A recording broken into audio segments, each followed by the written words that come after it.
నమస్తే, welcome to RP7 TV news. Bhupalpally నియోజకవర్గం షాయంపేట మండలం కొప్పుల గ్రామంలో పార్లమెంట్ ఎన్నికల నేపథ్యంలో భాగంగా ఇంటింటి ప్రచార కార్యక్రమంలో భాగంగా భూపాల్పల్లి శాసనసభ్యులు గండ్ర సత్యనారాయణరావు ఆదేశాల మేరకు కొప్పుల గ్రామంలో ఎంపీ అభ్యర్థి కడియం కావ్య గెలుపు కోసం పార్లమెంట్ ఎన్నికల్లో చేయి గుర్తుకే ఓటు వేయాలని ఇంటింట ప్రచారాన్ని బైకు ర్యాలీ ద్వారా ప్రచారాన్ని నిర్వహించారు. మరియు కాంగ్రెస్ పార్టీ గ్రామ కమిటీ అధ్యక్షులు మరియు గ్రామ నాయకులు, కార్యవర్గ సభ్యులు, కార్యకర్తలు పాల్గొన్నారు.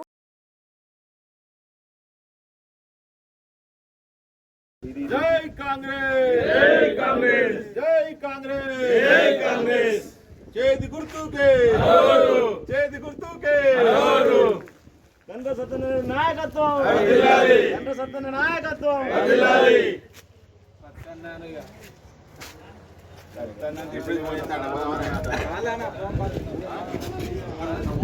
ఇప్పుడు